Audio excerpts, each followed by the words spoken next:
My first question is, it seems in the documentary Avant-Garde that the art of drag in Greece seems deeply connected to politicals and resistance. How does this context influence your performance and message through Avant-Drag?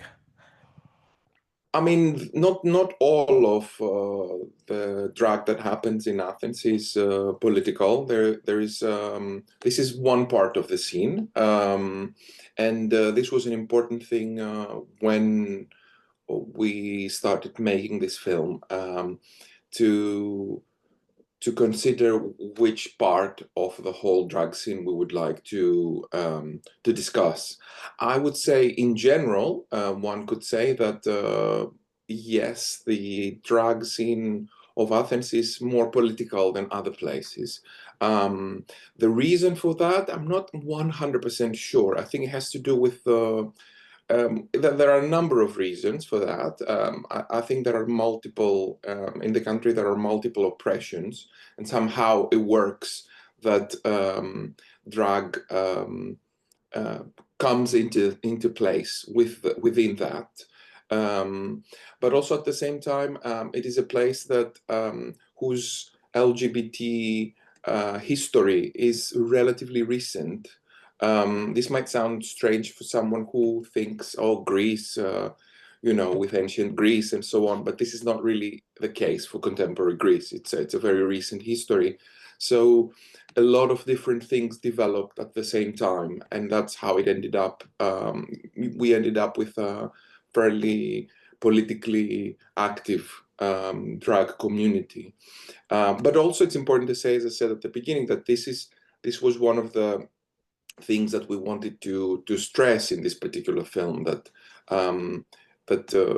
those performers who are political and who do political work, as one performer says in the film, drag started and has political roots, but sometimes we forget that. That was one of the things that we wanted to do in the film. We wanted to remind of drag's political roots. Even coming from a small country, and which does not necessarily have a very long drag history, we thought, maybe that gives us even I don't know, a kind of an alibi or an idea to think, oh, maybe we can rethink about the history of drag, even internationally, and sort of like discuss this. Sounds amazing. Thank you so much.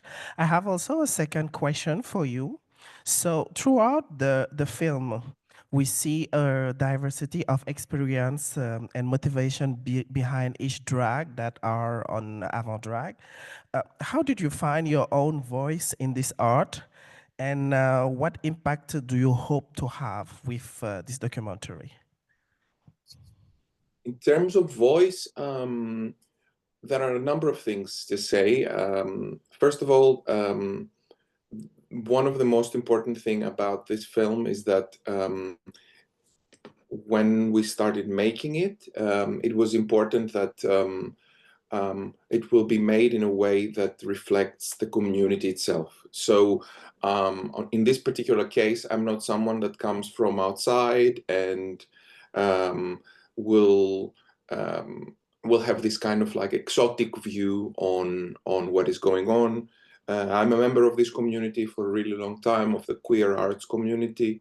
A lot of the people I know really well, and I've seen their work in various contexts, and this was really important, the idea that you know, that we're doing something that is from the community, for the community. And in fact, when the film started,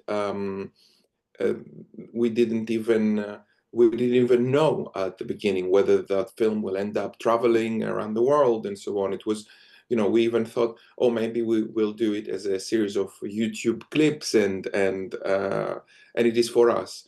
And also the people, everyone that really created that, the crew are close allies, or in many cases members of the queer arts community. It's very much a community project. And for me, this was an important thing for me as a director of this, one of the most important things for my role here was to be a sort of mediator between what could be my own aesthetic vision, I guess, for how to make a film as a continuous experience, and yet at the same time make sure that the ideas and visions of all different performers are actually there. So a lot of the segments were co-created with the performers, depending on how much each one wanted actually to and could be involved.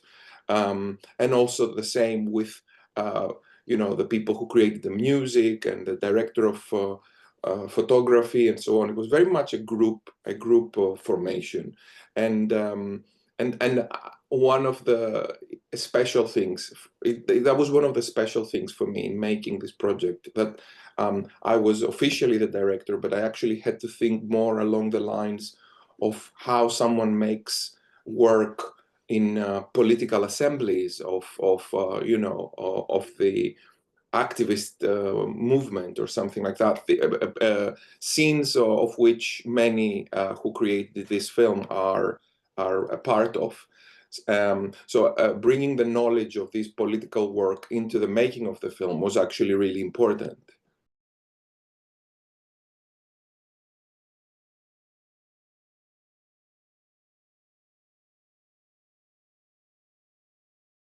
Again, I would like to answer to this with a certain amount of you know uh, uh, I don't know how to say it exactly, but I'm not exactly a drag historian. This is what I mean to say. Um, but my own research on the topic, which comes from the position of someone who has worked in the queer scene, is that the coming of the RuPaul's Drag Race in Greece was important in the sense of visibility for drag. I think before something like RuPaul's Drag Race or let's say the mainstreamization of pop, um, drag was something that was much smaller as a phenomenon. I think size-wise, it really impacted things, but at the same time, I wouldn't say it impacted things as much as sadly, but I guess that's how life is, as the work and murder of Zakio, who was a very active member of the community and a central member of the community. And when the community felt this loss, the drag scene very much wanted to react to this. And in fact, after Zakio was murdered, in Athens there were a lot of uh, protests from drag performers, which was like a new thing. Like no one has seen something like this before. So, and that might also explain, relate to the previous question about the politicization of the drag scene. I would say the coming of the phenomenon of RuPaul's Drag Race was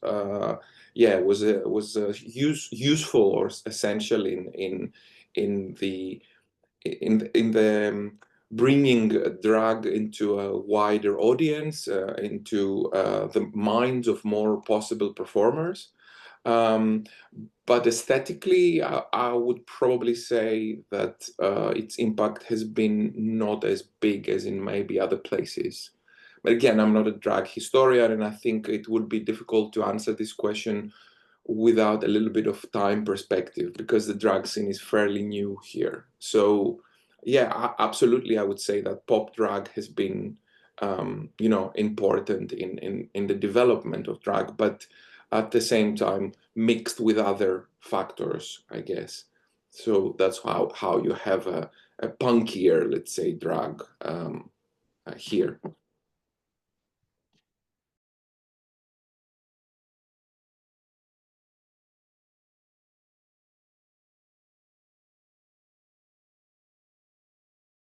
The reception was had waves, I would say, and there were different sides to it.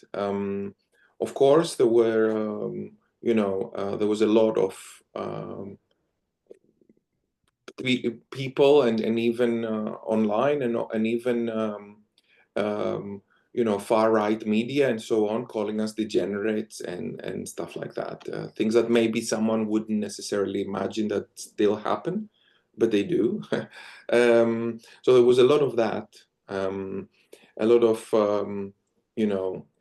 what is this sort of like pervert stuff, and why should we see that on cinema and things like that. At the same time, there were a lot of discussions about what cinema should do in other places, and that was also an equally confusing, I would say, discussion, because it's interesting to see when you have the enemies and they are from the far right, you're thinking, okay, one is to expect that. But when you started having not exactly enemies, but people who are not supporting you, but they call themselves artistic, but then they start saying, yeah, but that's not artistic, then we have a much more complex kind of negation of society, a much more complex case in which we have to think, why is it that a part of society somehow believes that there are other aesthetics that are higher than others, and drag cannot be art? So that was like a second side of those who did not support the film, and that's an interesting thing. I think we have to, in general, we have to look into this whole idea of the high aesthetic and how it can in the future possibly be a place where even the far right might come to. But anyway, leaving the negative side aside, I would say that in general, the film has been accepted as something that is important somehow. I think the whether one likes it or not comes somehow secondary. Like this is what I feel that we managed to do, and a lot of the time the audiences might have been queer people and young people and so on, but this was not always the case. And occasionally there are people who have been coming and talking to us who say, I've never actually seen drag in my life. I don't even know what it is. I didn't know what it is until now. And somehow this gave them an idea. And these were for me the most interesting things, how it managed to create allies in places that one wouldn't expect. And then of course there's the whole, which relates a little bit to the previous question, there's the whole traveling of the film outside of Greece, which was not something that we had in mind when we created it. In fact, when in Rotterdam they said, we're gonna, we want to premiere your film if you want. For us, that was like quite a shock, because we believe that it's a very local film, and the idea that it can go around to so many places, it was just like a dream basically, and a little bit crazy. And then we started also seeing a lot of interesting things happening. When the film left Greece and went, for example, to Poland, and then people started telling us how the film relates to the political reality there. It's a funny thing. What we always say is that every time we go to a place that the film is screened, but which has a strong far right a place that the far right has a strong presence, we go 0.1 lower in IMDb the next morning. It's almost like they go in and vote massively against us, which is funny to see something like this happening. But it just also shows that there are people who are like sworn enemies. When we first went to Rotterdam, we were shocked to see that even in Rotterdam, when the festival posted our trailer, people were writing things like "you are degenerates" and "you need to die" and things like that. And one would never normally connect the Netherlands with phenomena like this, but they did happen to us. So I would say it's been a very interesting and very moving ride. For us to know that the film is going around, and one day we received this email from a group in Kiev, and they said, "Oh, we're very inspired, and we're starting our own political scene, drag scene here, and it was so great to see the film," and like stuff like that, just create an international sense of solidarity, and that's just very precious, and that's an important thing to see, that even if you are somewhere and you're not necessarily amongst the ones that understand you, there are always people that understand you, and you can just feel this sense of international solidarity. And I think it might sound very utopian to say that, but for us, we kind of felt a little bit like that we're talking about our own issues, but there are people around the world who are like moved by that, and in such different places as well. So there is something at the moment which is very urgent. Of course, we understand that it's a very difficult time. There is something very urgent around the world and in different places in terms of hope. How do we find hope again? How can we even imagine hope when things seem so post-apocalyptic in a way? And that was one of the first decisions that we made for this film, is that we wanted the film to somehow have hope, find hope, imagine hope in a way.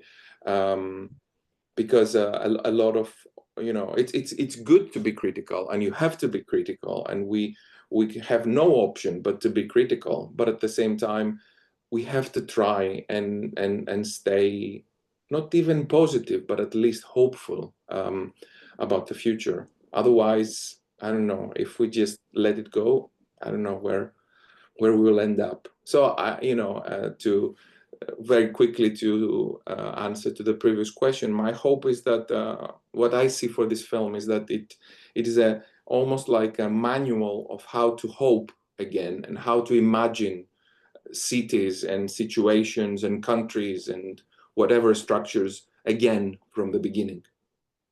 So, what was the process about booking the queens, the drag? Is there is like a scene in Greece, like for example here in Montreal, that queens can perform in a bar, or they have a place that people can go and see them there? How is the scene of drag in Greece, and how was the process that you had to make sure to cast these queens that are actually in the documentary AVANT-DRAG? There are places, there are clubs, yes, where where drag performers can perform, and there is a variety of them. Let's say from the more mainstream to the more, I don't know, off queerish, undergroundish. Let's say there's like a whole spectrum of different places where people can see drag. In terms of the more political end of the places, in terms of the more underground places, of course, Athens has the same problem as many other places of gentrification, and how a lot of places close and because they become Airbnbs and so on. Especially recent, I mean, Athens was never, or was, I don't know about the ancient times, but has not been recently very cool for people to move their, artists and so on. And in the last 10 years, this has changed, and it's kind of part of a European, at least, map. And so a lot of people coming to Greece had the impact of, on the one hand, of interesting discussions being had. On the other hand, a gentrification really kind of rapidly taking the city. So you have places, but also a lot of the places kind of are endangered. Now, when we started discussing this film, we went to a lot of different places, and we discussed with the people that run them, and it was part of a research project. But we fairly early decided that we're not going to make a documentary which is this is the drag scene of Athens as one experiences it as audiences, let's say. It wasn't about, oh, here is this place where you can see that type of drag, and that place where you can see that type of drag, and kind of like a, let's say, a very literal mapping of the city in terms of the of drag entertainment. This was a decision that was made also with the performers, because, by the way, I should say that before we started filming, long before we started filming, we had a lot of discussions. The content of this film is very much the result of the initial result of a lot of both political and aesthetical discussions between the people behind the camera and in front of the camera. And we said we're not going to do this kind of presentation. Instead, we're going to try and think of a way to look at drag as part of life and as part of, I don't know, the city itself, not as something that somehow just comes in and goes, and that's why we decided that also another decision that was made was that we will not have a kind of this person, now you see them and they're in drag, and now you see them and they're not in drag, and like this kind of almost like a sort of like return to the normativity of the non-drag moment. We said that we're not going to do that. We're not going to do this kind of before and after sort of like thing. And this was a very, very political decision to make, because we didn't want to, the one thing we definitely wanted to avoid was to say, oh yes, these are drag queens, but then they something that you see a lot in drag documentaries, actually, and it quite I must say it really annoys me, is like, these are drag performers, but then they take the wigs off and then they become normal people kind of perspective. This was like definitely what we didn't want to have, because and that was for a number of reasons, apart from the fact that we feel that this is very, in it is almost reactionary to have to have a perspective like this.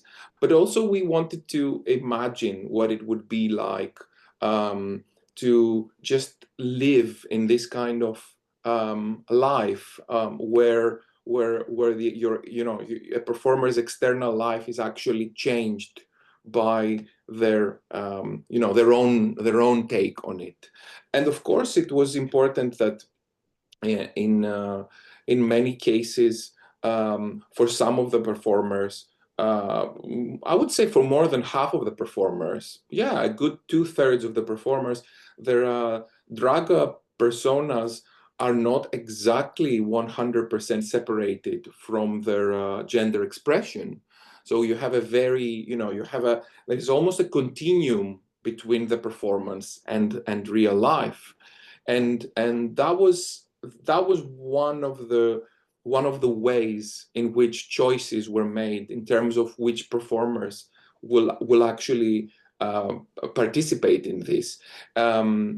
We knew early on that this was a documentary in which the performers would bring something very personal of their lives, and so that was not necessarily very easy for everyone. So we, you see 10 performers here, but we spoke to, I don't know, 25, 30 or something like this before actually making the film. And many people who produce very interesting work were saying, I don't know about that. I don't know about being in drag in my own house, let alone being in drag in public places. Like, for some people, that was very much like, oh my God, I don't know if I can make that extra extra step. And so I guess this was one of the decisions of how this film was made, was which performers wanted to go that extra step of like telling us something very sensitive about themselves, and and having a very personal take, a very autobiographical take, taking drag really much further from the idea that it is an entertainment that you put on, but actually seeing it as a method for looking into yourself and into your own gender expression.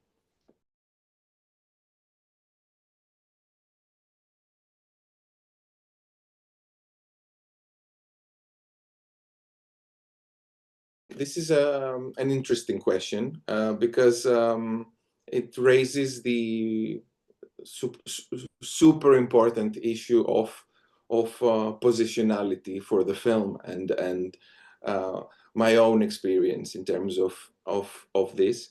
I started as a queer performer more than 10 years ago, 12 years ago. I wouldn't say that I work specifically in the drag in the field of drag for a long time, but I've worked with the body quite significantly. However, since this is an interesting question that you answer, and it doesn't get answered often, it doesn't get, sorry, asked often, I will give you something that is not necessarily very clear, although some people who know me know it, and they can imagine it also from the way the film is made. But Veronique's daughter, who is Cruella Tromokratis, is me. So I've always been very fond of Lee Bowery and the whole use of the full face gimp mask as a part of creating, let's say, doll-like creatures. And yes, it's me that writes on the note about the whole idea of drag of cruelty. To go back to your question, yes, I do a little bit of it. I would say it's not something that I do a lot of it. And one of the reasons that I don't do so much of it is that I'm not. I don't consider myself, someone who is a full-time performer, let's say, and neither do I consider that the Cruella Tromokratis is 100% my my gender identity. I think there are a lot of elements there that discuss, but I wouldn't want to, as cis male, I wouldn't want to take a lot of space out of the experimental drag performers who are who work not just as entertainment and as art, but as existence and as politics and as embodied resistance. So I wouldn't want to take too much of that area. But I occasionally, once every year, maybe, or 9 months, I make a small appearance somewhere, and they're like, "Oh, Cruella is back," Veronique's daughter. But it's usually we usually keep it connected to Veronique herself.